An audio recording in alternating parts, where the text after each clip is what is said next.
তিন বিঘা করিডোর বাংলাদেশ থেকে বাংলাদেশ যাওয়ার ভারতের একটি রাস্তা। শুনতে অদ্ভুত শোনালেও ঐতিহাসিক কারণে এটাই সত্যি। বাংলাদেশের লালমনিরহাট জেলার পাটগ্রাম উপজেলার আঙ্গরপোতা দহগ্রামে যাওয়ার জন্যে ভারতের কাছ থেকে ৩ বিঘা জমি লিজ নিয়ে যে রাস্তাটি হয়েছে তাই ৩ বিঘা করিডোর। ৩ বিঘা করিডোর। কেমন আছেন আপনারা? আজ আমি আপনাদের নিয়ে যাব সেই ৩ বিঘা করিডোর দেখাতে।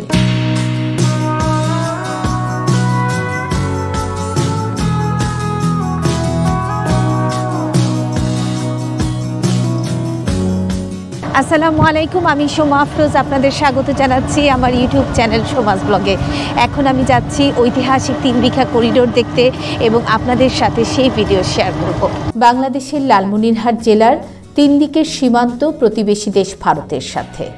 প্রাকৃতিক অপরূপ সৌন্দর্যে ভরপুর লালমনিরহাট জেলার সীমান্ত ঘেঁষা কিছু অঞ্চল দেখতে আমি আগের দিন রাত 8:30টায় কল্যাণপুর বাসস্ট্যান্ড থেকে এসআর ট্রাভেলসের বাসে উঠে ভোর 6টার দিকে বুড়িমারি স্থলবন্দরে নেমেছি। লালমনিরহাট বুড়িমারি পাটগ্রাম যেতে এসআর ট্রাভেলস আগমনী তারপর শ্যামলী আপনারা ইউজ করতে পারেন।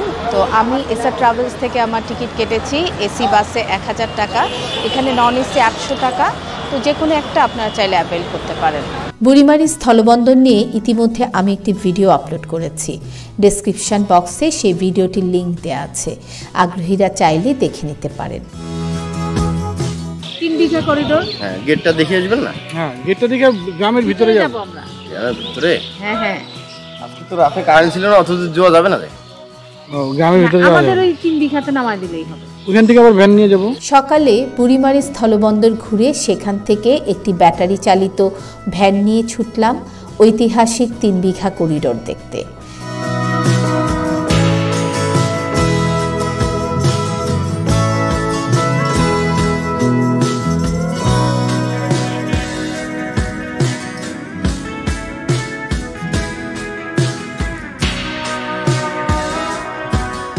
গ্রামের রাস্তা ধরে ছুটে চলেছি।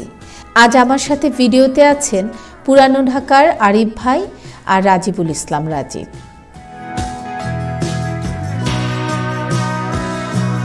যেতে যেতে দেখতে পেলাম রাস্তার দুপাশে বাংলাদেশের অর্থকরী ফসল তামাক আর ভুট্টার বিস্তীর্ণ ক্ষেত।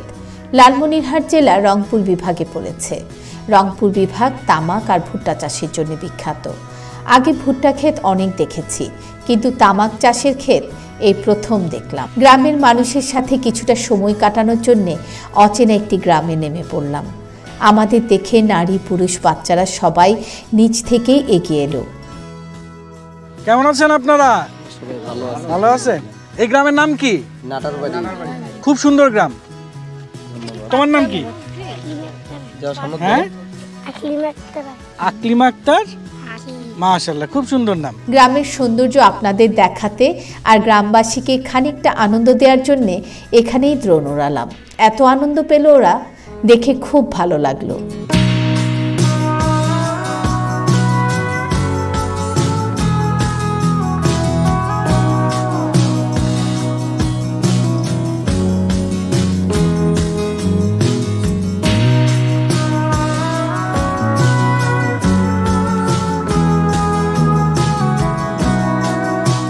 নাটারবাড়ি গ্রাম থেকে আবার যাত্রা শুরু করব।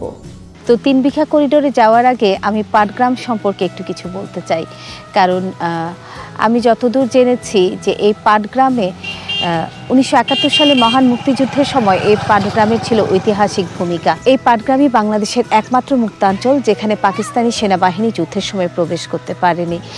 এখানকার মানুষের বীরত্বের কারণে এবং সারা যুদ্ধকালীন সময়ে এখানে পুরোটা সময়ই এই এলাকাটা ছিল মুক্তাঞ্চল এবং মুজিবনগর সরকারের বিভিন্ন গুরুত্বপূর্ণ ব্যক্তিবর্গ এখানে এসে মিটিং করতেন। যাই তাহলে। হ্যাঁ, আসসালামু আলাইকুম। যাচ্ছি ৩ বিঘা করিডোরের দিকে। যত এগোচ্ছি নিজের কাছে ততই আবেগ আপ্লুত লাগছে। এতদিন পেপার পত্রিকায় পড়েছি বা টিভিতে নিউজে দেখেছি, আজ সচক্ষে দেখতে পাবো। সুন্দর রাস্তা। এখানকার বেশিরভাগ জমিগুলোতেই তামাক চাষ করা হয় আর ভুট্টা চাষ করা হয়। একপাশে আবার তামাক শুকাচ্ছে। তামাকের পাতা শুকাচ্ছে। এখানকার মূল ফসলই এই দুটো, তামাক পাতা আর ভুট্টা। সুন্দর প্রাকৃতিক পরিবেশ দেখতে দেখতে আমরা যাচ্ছি 3 বিঘা করিডোরের দিকে। আর হয়তো কিছুক্ষণ লাগবে, প্রায় 2 কিলোমিটার এলাকা বাকি আছে। 2 কিলোমিটার রাস্তা পার হলে আমরা পৌঁছে যাব সেই ঐতিহাসিক 3 বিঘা করিডোরে। এক দেশ থেকে অন্য দেশে যেতে ট্রানজিট রুট পড়ে হয়তো মধ্যের একটি দেশে, কিন্তু নিজের দেশের এক গ্রাম থেকে আরেক গ্রামে যেতে অন্য একটি দেশের উপর দিয়ে যেতে হয়। এটি আসলে অবশ্যই ঐতিহাসিক। আমি আমার আজকের ভিডিওতে 3 বিঘা করিডোর বিশদভাবে দেখানোর চেষ্টা করব। চলে এসেছে ঐতিহাসিক 3 বিঘা করিডোরে। এই করিডোর দিয়ে বাংলাদেশের সীমান্তের বাইরে এক টুকরো বাংলাদেশে প্রবেশ করতে হয়। অর্থাৎ আমাদের এই করিডোর দিয়ে বাংলাদেশের বাইরে দহগ্রাম এবং অঙ্গরপোতা যে ছিটমহল ছিল, যা এখন বাংলাদেশের অন্তর্ভুক্ত, সেই গ্রাম দুটোতে যেতে হলে এই করিডোর ধরে যেতে হয়। আমার পেছনে যে রাস্তাটা দেখতে পাচ্ছেন, সেদিক দিয়ে এগিয়ে গেলে বিজেপির চেকপোস্ট, তারপরেই হচ্ছে যে রাস্তাটা, সেটাই হচ্ছে 3 বিঘা এলাকা, যেটা আমরা ইন্ডিয়ার কাছ থেকে অর্থাৎ ভারতের কাছ থেকে বাংলাদেশের লিজ নেয়া। তার দুপাশের জায়গাটা কিন্তু ভারতের। এই রাস্তাটা দিয়ে ভিতরে যেতে হবে এবং 3 বিঘা এলাকা ক্রস করে আমরা পৌঁছে যাব বাংলাদেশের সীমান্তের বাইরে এক টুকরো বাংলাদেশ, আঙ্গরপোতা এবং দহগ্রামে। দেখতে পাচ্ছেন এই যে রাস্তাটা, যে 3 বিঘা করিডোরের রাস্তা, এই যে আপনাদের একটু দেখাই। এই যে দেখেন, এই আমার আঙ্গুল, এইটা হলো 3 বিঘা করিডোরের মূল গেট পয়েন্ট। এখানে এই বাপাশে এই যে বাংলাদেশের পতাকা উঠতেছে, এটা হলো বাংলাদেশের বিজিবি ক্যাম্প, আর ডান দিকে হলো যে বিএসএফ এর, এইগুলা বিএসএফ এর ক্যাম্প। আর এই যে দেখেন এই যে রাস্তা, এগুলা এই যেগুলি তার কাটার বেড়ার রাস্তা, ওটা সম্পূর্ণ ইন্ডিয়ার এলাকা। এটা সম্পূর্ণ ইন্ডিয়ার এলাকা।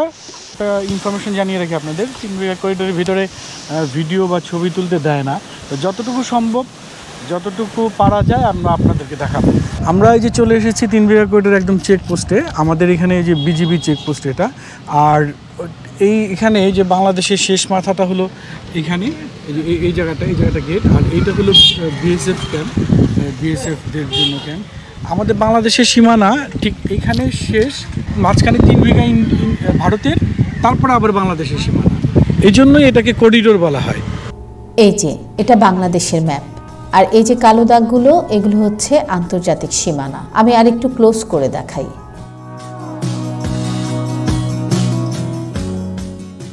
দেখুন এই যে এই অংশগুলো, এগুলো হচ্ছে ভারতের, আর এই যে এটা হচ্ছে বাংলাদেশের সীমানা। আর এই অঞ্চলটাই হচ্ছে আঙ্গরপোতা দহগ্রাম, যেটা বাংলাদেশের মূল সীমানার বাইরে। আর এটা হচ্ছে 3 বিঘা করিডোর।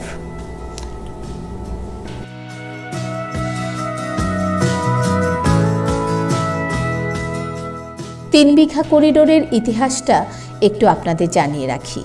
এটি ভারতের পশ্চিমবঙ্গের কোচবিহার জেলার মেথলিগঞ্জ মহকুমা এবং বাংলাদেশের লালমনিরহাটের পাটগ্রাম উপজেলার সীমান্তে অবস্থিত। 2012 সালের সেপ্টেম্বরে বাংলাদেশের দহগ্রাম আঙ্গরপোতা ছিটমহলে যাতায়াতের সুবিধার্থে এটি বাংলাদেশকে ইজারার মাধ্যমে দেয়া হয়। 1947 সালে দেশভাগের সময় বাংলাদেশের মূল ভূখণ্ডের বাইরে ভারতের সীমানার ভেতর আঙ্গরপোতা দহগ্রাম নামের অঞ্চলটি বাংলাদেশের ভাগে পড়ে। যেহেতু ধর্মীয় জনসংখ্যার অনুপাতে দেশভাগ হয়েছিল, তখন এই দহগ্রামের বেশিরভাগ মানুষ মুসলিম ছিল বিধায় ব্রিটিশ সরকার এমন সিদ্ধান্ত নেয়।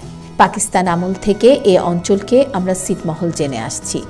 দেশ স্বাধীন হওয়ার পর 1974 সালের 16 মে ভারতের প্রধানমন্ত্রী ইন্দিরা গান্ধী ও বাংলাদেশের প্রধানমন্ত্রী বঙ্গবন্ধু শেখ মুজিবুর রহমান একটি চুক্তি করেন এরকম যে ভারতের 3 বিঘা করিডোর বাংলাদেশকে দেবে। কিন্তু 1975 সালে বঙ্গবন্ধুর নৃশংস হত্যা এবং রাজনৈতিক পট পরিবর্তনের কারণে 3 বিঘা ভারত আর বাংলাদেশকে হস্তান্তর করেনি। আরও পরে এটি সমঝোতার মাধ্যমে 1992 সালের 26শে জুন 3 বিঘা বাংলাদেশকে ইজারা দেয় ভারত। তবে সমস্যা হচ্ছে, তখন সকাল থেকে সন্ধ্যা পর্যন্ত 1 ঘন্টা পর পর করিডোর দিয়ে বাংলাদেশিরা যাতায়াতের সুযোগ পেত। তার আগে বাংলাদেশিরা সাধারণত মেখলিগঞ্জেই যাতায়াত করত। আপনারা হাটবাজার করতেন কি ইন্ডিয়াতে? কোন জায়গায় এটা? দিনের 12 ঘন্টা খোলা, তার উপর 1 ঘন্টা পর পর যাতায়াত। দহগ্রামবাসীর কষ্টের শেষ ছিল না। এরপর করিডোর দিনরাত খোলা রাখার জন্য দাবি উত্থাপিত হলে 2001 সালের 27 এপ্রিল থেকে সকাল 6:30 থেকে সন্ধ্যা 6:30 পর্যন্ত খোলা রাখার ব্যবস্থা করা হয়। সর্বশেষ 2011 সালের 6 সেপ্টেম্বর তারিখে ঢাকায় অনুষ্ঠিত প্রধানমন্ত্রী শেখ হাসিনা মনমোহন বৈঠকে স্বাক্ষরিত চুক্তি মোতাবেক বাংলাদেশিদের যাতায়াতের জন্য 3 বিঘা করিডোর বর্তমানে 24 ঘন্টা খোলা রাখা হচ্ছে এবং অন্য কোনো সমস্যাও নেই। আরে ভাই, কেমন লাগছে এখানে এসে? অসাধারণ, আমার কাছে খুব ভালো লাগছে। একটা ঐতিহাসিক মুহূর্তের সাক্ষী হতে যাচ্ছে আমরা। ভারতের ভূখণ্ডের ভেতর দিয়ে এক খণ্ড বাংলাদেশে যাব, ভাষায় প্রকাশ করা যাচ্ছে না। খুবই অসাধারণ অনুভূতি। ধন্যবাদ সোমা আপাকে, অনেক ধন্যবাদ। এই অসাধারণ অনুভূতির সাক্ষী হতে পেরে ওয়েলকাম। 3 বিঘা করিডোর দিয়ে এগিয়ে যাচ্ছি, আপনাদের জন্য মোবাইলে একটু ভিডিও করে নিলাম। বাংলাদেশের সীমানা শেষ করে আবার ভারতের মধ্য দিয়ে 3 বিঘা করিডোর পেরিয়ে চলে এলাম আবার বাংলাদেশে। যেহেতু ভেতরে ছবি বা ভিডিও করা কঠোরভাবে নিষেধ ছিল, তাই এই ঐতিহাসিক মুহূর্তের ভিডিও আপনাদের দেখাতে পারলাম না, যতদূর সম্ভব বাইরে থেকেই দেখাচ্ছি। এই জায়গাটার নাম কি? দহগ্রাম। আচ্ছা, কাকা আসসালামু আলাইকুম। আপনি কি এই গ্রামে? হ্যাঁ, আমাদের পাটগ্রাম থানা। পাটগ্রামে। এখানে কেন আসছেন? মাংস নিলাম, মাংস। ও, এই 1 কেজি মাংস ছিল, ও দাম বেশি আমাদের ও, এখানে 400, আমাদের এখানে 500। এই জন্য মাংস কিনতে আসছেন এখানে? এখানে তো আসা যাওয়ায় তো কোনো সমস্যা হয় না? কোনো সমস্যা নেই, কোনো সমস্যা নেই। তো এই ছিল আজকে আমার 3 বিঘা করিডোর নিয়ে ভিডিও। সবাই ভালো থাকবেন, সুস্থ থাকবেন। আল্লাহ হাফেজ।